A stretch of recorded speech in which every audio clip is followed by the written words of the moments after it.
Hello, good evening, class. Okay, so my voice is clear, class.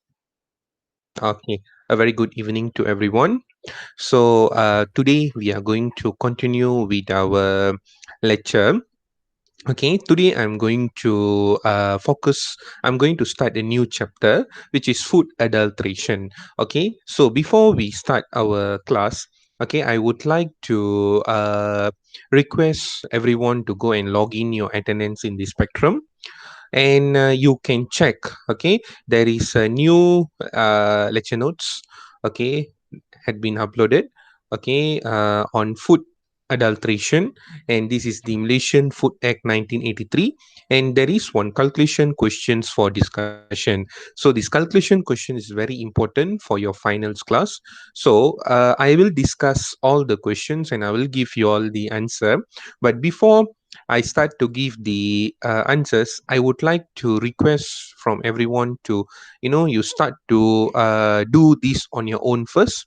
Then I will upload the non-face-to-face e-learning with the calculation questions. I will explain the calculation question. Maybe today we can do one or two here. Okay, after this food adulteration analysis lecture. So, class, without further delay, I would like to start the lecture. So, basically, our lecture will cover on the introduction about food adulteration, type of adulterants, categories of food adulteration, analysis of adulterants in food samples, in foodstuffs, harmful effects of food adulteration, controls approaches, conclusion, and references. Okay, class. Now, in 1820, okay, a German chemist, okay, named by the Friedrich Accum, he identified many toxic metal colorings in food and drinks. So basically, adulteration of food. Just we have another one more person. Okay. So basically, class, sorry for the this one. Okay. This chemist, okay, he identified many toxic metal colorings in foods and drinks. So class, basically, what is adulterations? Okay, adulteration of food, basically they are cheats the consumers and possess the serious risk to health. So in a past few decades, adulteration of food become a very serious problem. Perhaps the food adulteration is also a threat which silently kills the healthy society. So food is adulterated to increase the quantity and make more for profit.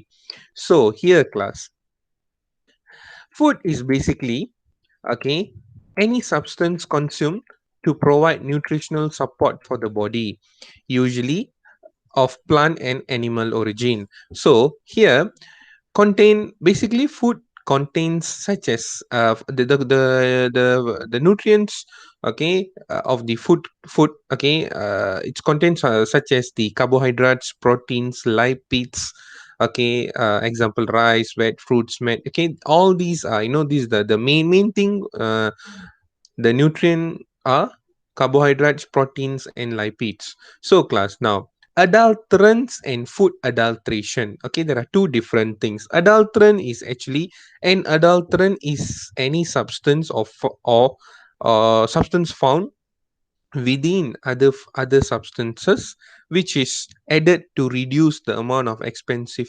products, which is not allowed for legal reason. So adulterants is basically is just a substance, okay, they will just replace, okay, they replace with the expensive product, okay, they or reduce the amount of expensive product, they just put some low cost material such as adulterants, okay, which is harmful or it's legally not permissible, okay, it's not permitted, okay, by the by our rules and by our food act law. So food adulteration basically it refers to the intentional addition of some unwanted substance to food, or they remove some valuable substance from the food. That is food adulteration. That means purposely they are adding or removing something very valuable from the food.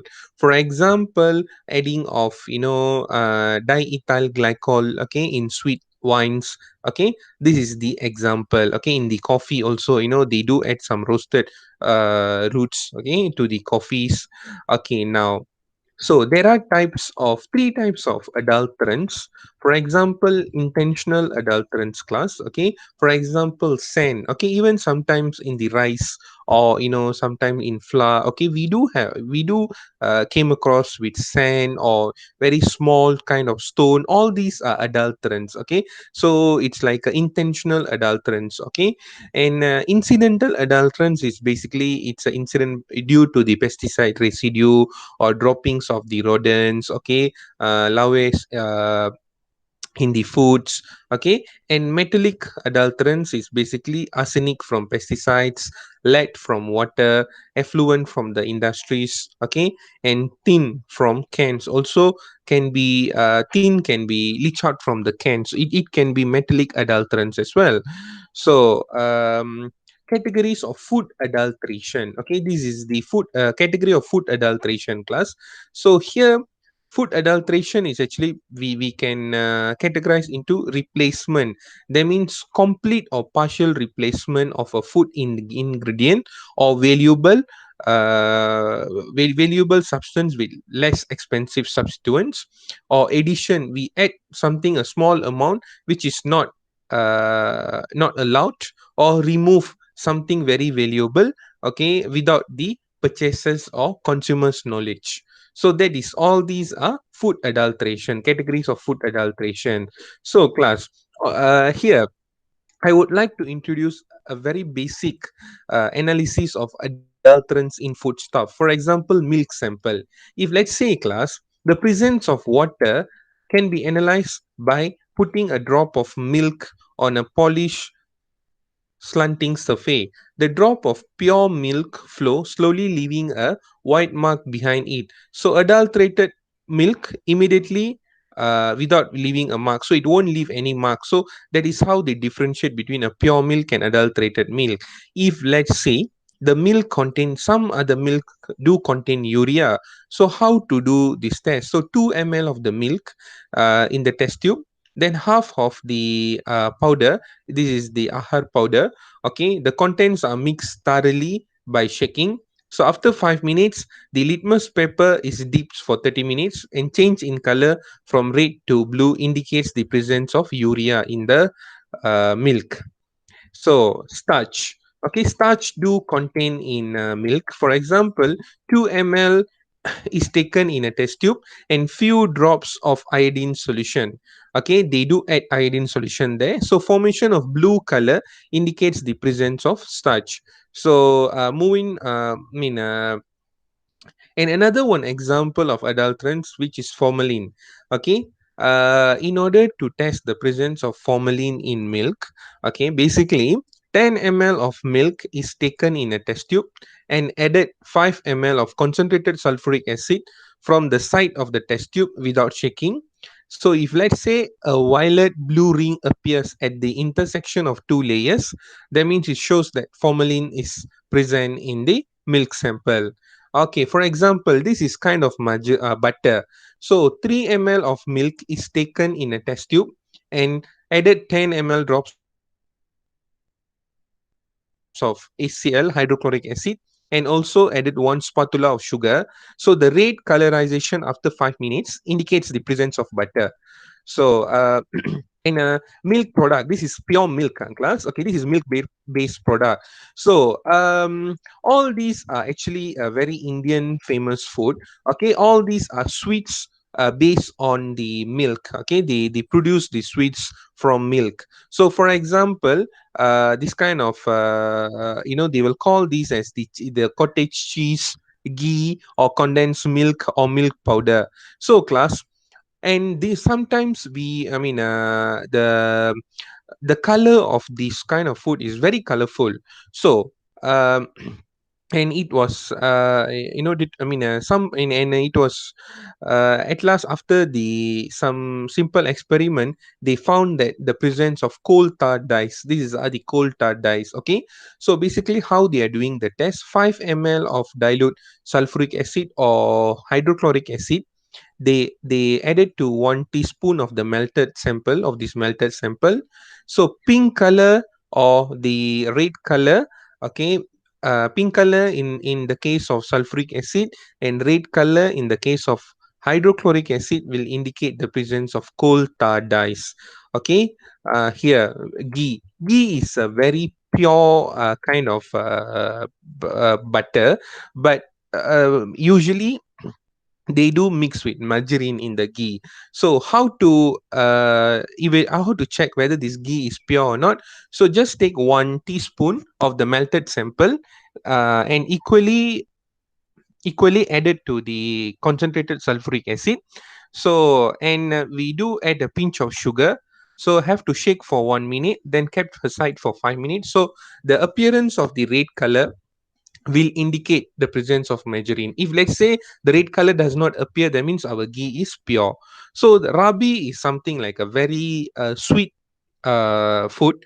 So even here same, okay, they do indicates some bloating powder paper, okay, presents and the sample, the a small portion of the sample with the sulfur hydrochloric acid, okay, we can see, we can indicate some bloating paper there. So let's move on to the oil and fats. Okay, class. Oil and fats also, okay, been adulterated. Okay, for example, edible oil. So usually edible oil will be mixed with castor oil, linseed oil, and prohibited color. So how to measure all these oils, okay, in the edible oils? Okay, usually class, all the experiments, okay, they use acidified hydrochloric acid and the few drops of ammonium molybdate uh,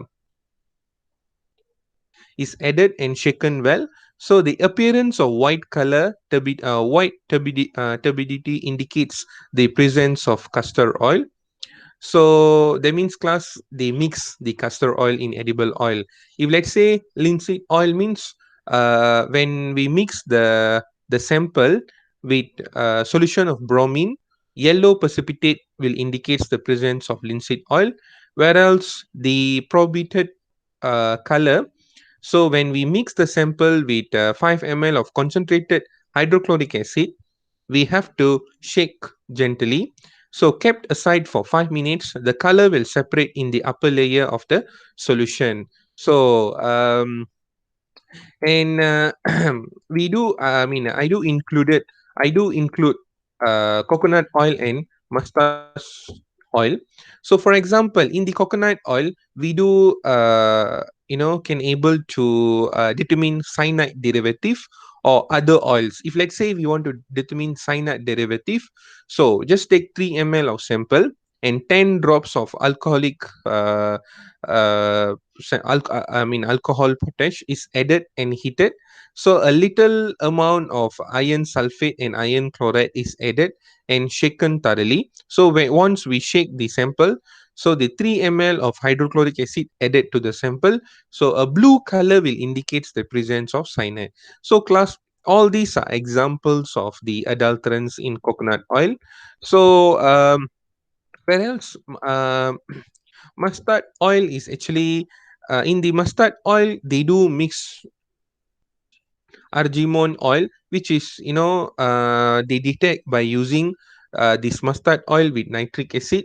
So and a red color will indicates the presence of argemone oil. So everywhere the adulteration is very famous. Okay, sugar. Okay, let's move on to sugar and honey is very famous class. Okay, so how to detect? Usually, chalked powder, which is calcium carbonate, okay, presents in sugar and urea as well.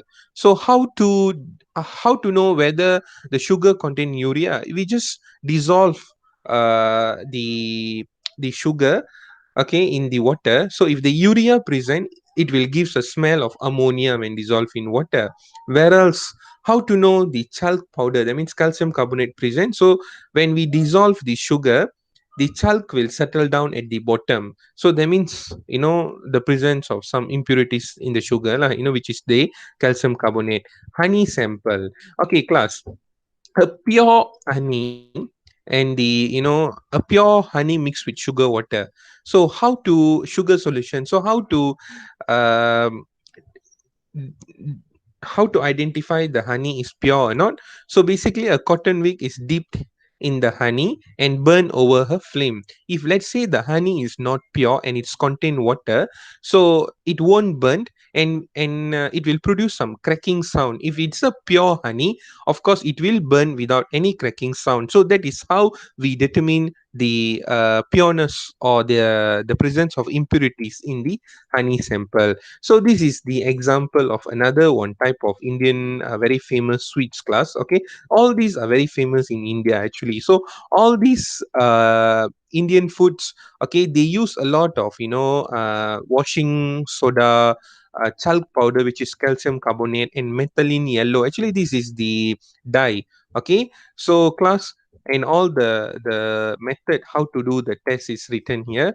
Okay, and coffee powder here. Okay, coffee powder, they do have some starch, they do mix with starch. Okay, how to do this test? If let's say a small quantity of the coffee powder is taken into the test tube and added 3 ml of distilled water, well, the contents are heated until the solution become colored. So the added 33 ml of a solution of KMNO4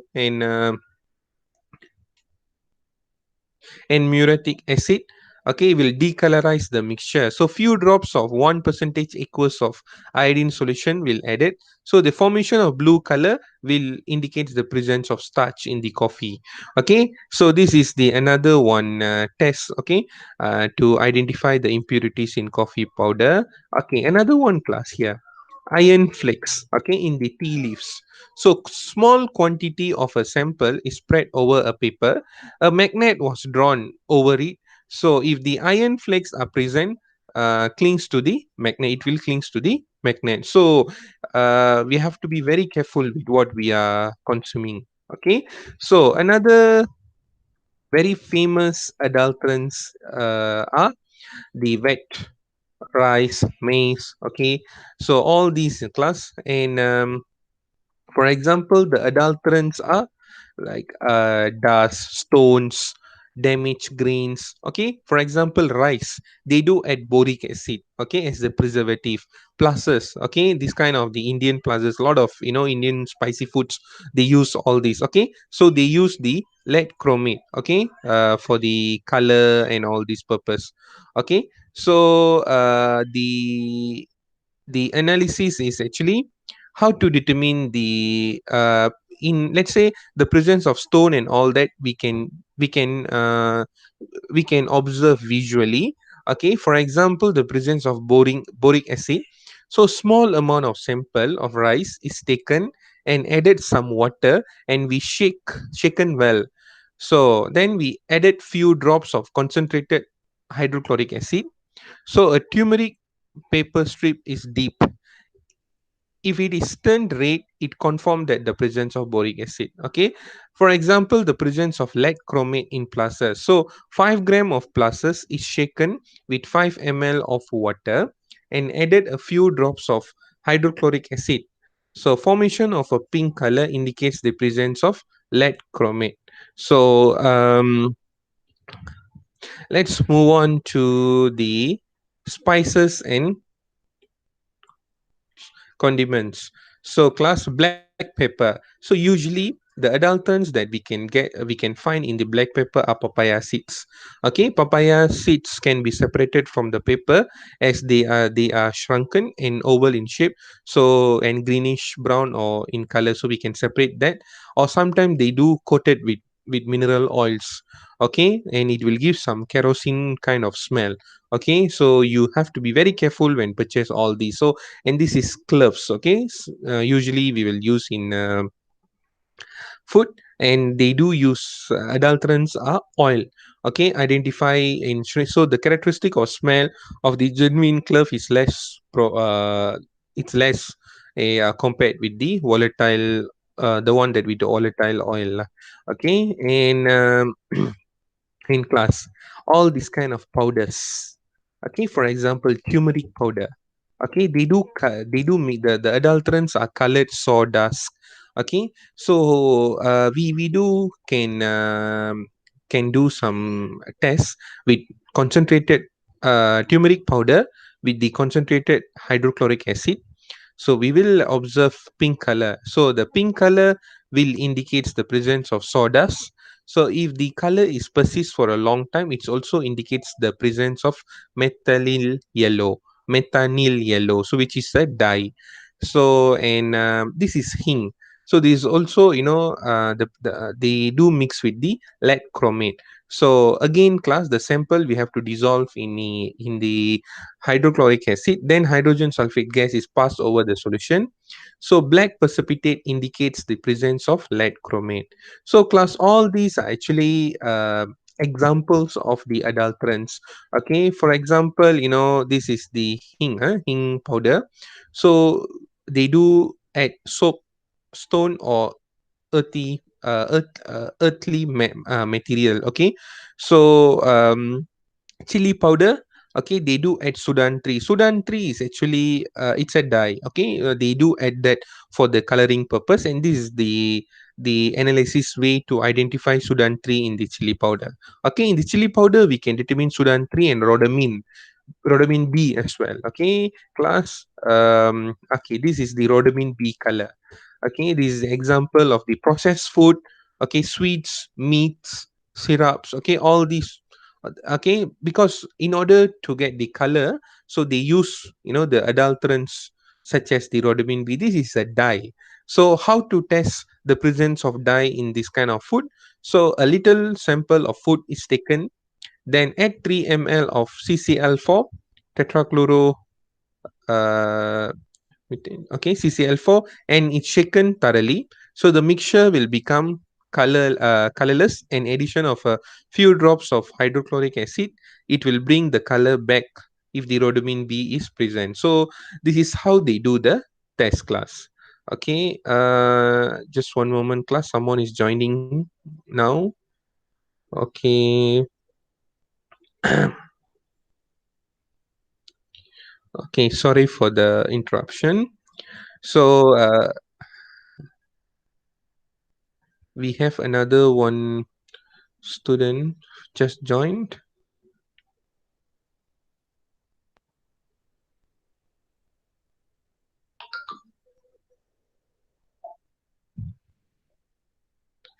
So class, class so far so good. Hello class,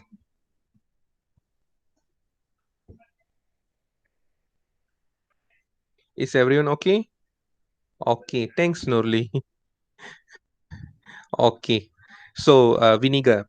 So class, vinegar sample, usually they mix the vinegar sample with mineral acids. So how to determine the presence of mineral acids in vinegar? So basically few drops of vinegar is added to the methylene yellow indicator paper, and the color will change from yellow to pink. Okay, so this is the salt. So class, iodized salt, iodized salt, and the common salt, so they do mix these two salt. So how to determine this salt is pure? So basically a piece of potato is taken and added to the salt. After a minute, 2 drops of lime juice is added. In case of iodized salt, blue color will develop in case of common salt, and there is no colorization.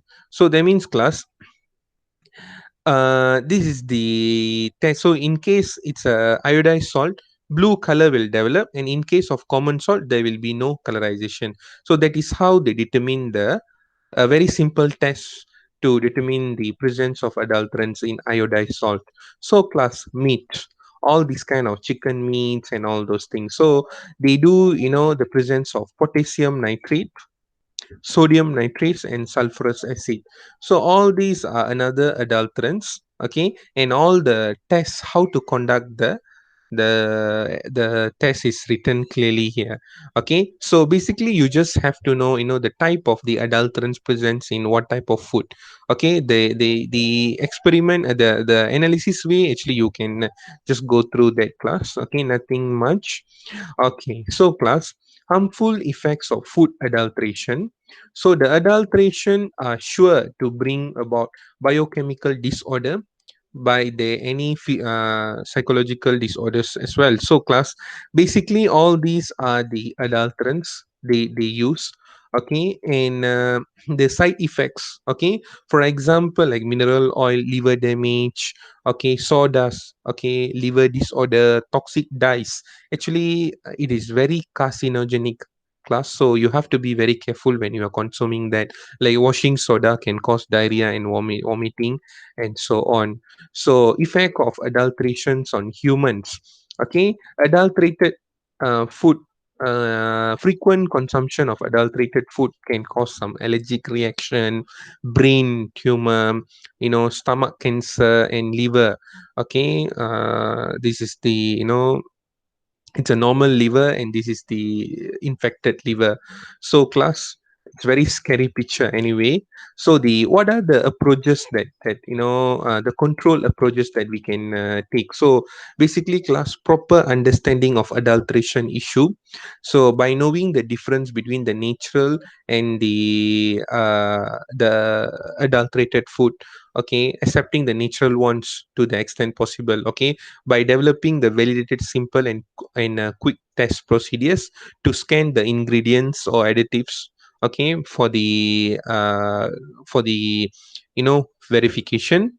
And of course, stipulating the practical, the feasible rules, requirements, and regulations on the adulterants and updating them at the regular intervals.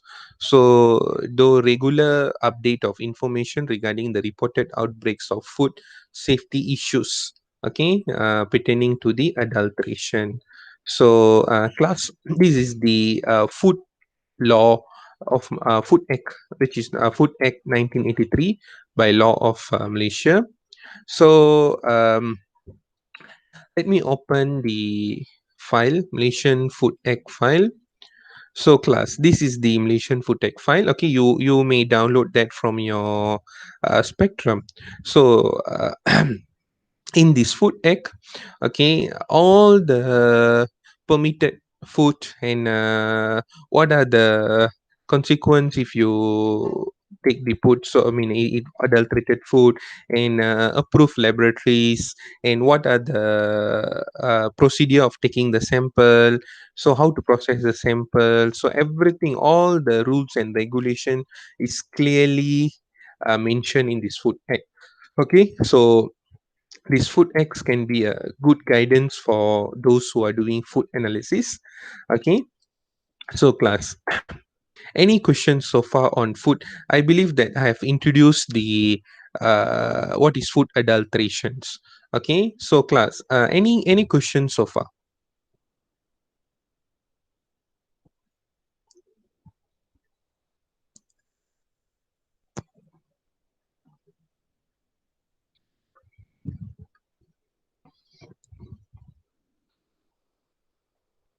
Class, any questions so far? No. Okay, so class, okay, in that case, can you all just go to your Spectrum again? Okay, I think you can go through this Malaysian Food Act 1983 later. So download the calculation questions for discussion.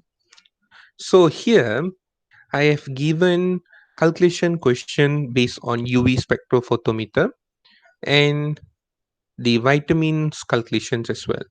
So class, without further delay, can we start to do some questions here? Maybe I'll give you about 10 minutes to just go through the question, try to understand, try to Google some information.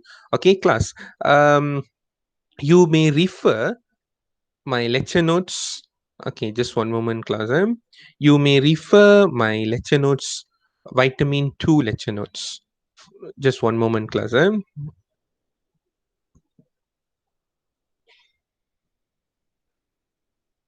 For the vitamin calculation questions, you may refer these lecture notes. Okay, vitamin. Okay, how to calculate the vitamins? Okay, all this. The calculation formula, everything is given, class. Okay, never mind. Try to go through this slide. Okay, at least do one question, class. At least I want to introduce. Okay, maybe ascorbic acid calculation. I will choose a very simple one now. Okay, so we can do question. Just one moment, class. Sorry.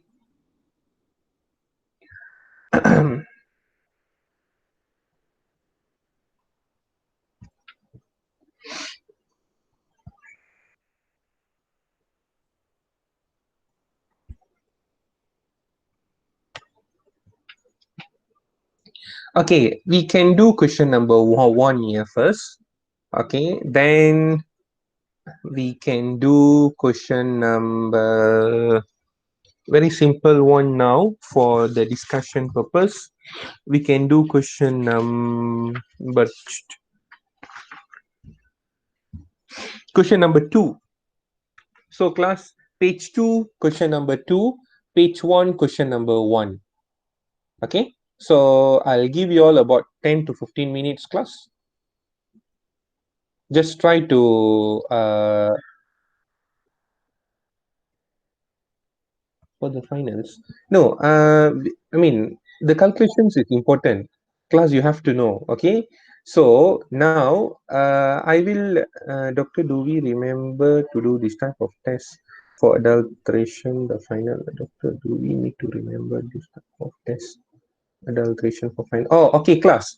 One of your friend asking me the test for the okay.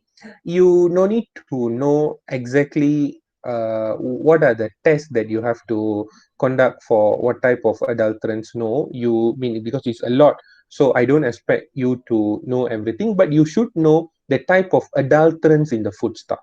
Okay, the examples of adulterants, for example, in chili powder, Sudan tree, or something like that. Okay, so I do expect that, but I don't expect the analysis because the analysis is a lot. Okay, is that okay? Did I answer your question, Nurli? Okay, thank you. So class, with that, can we start to do the calculation question? So open your page number one. Okay, try to do question number one and page number two, question number two, and you may refer the vitamin part.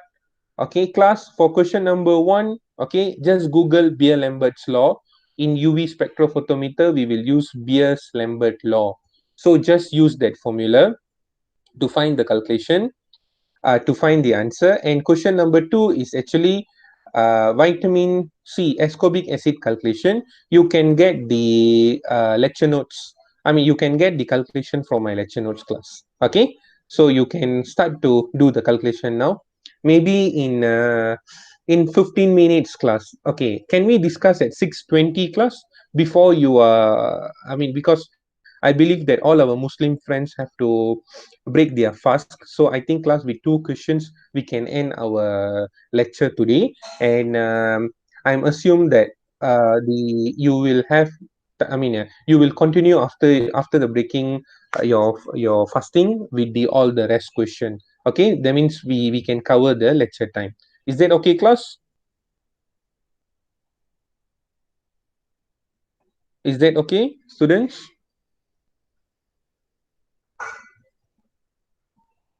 Is my instruction is clear? Okay. Okay, thank you. May I know where is Dahlia is around? Why she is not replying? Oh, okay, she is around. Okay, okay, thank you, Dahlia. Okay, you may start to do the question now, class. So about 6:20, we can start to discuss.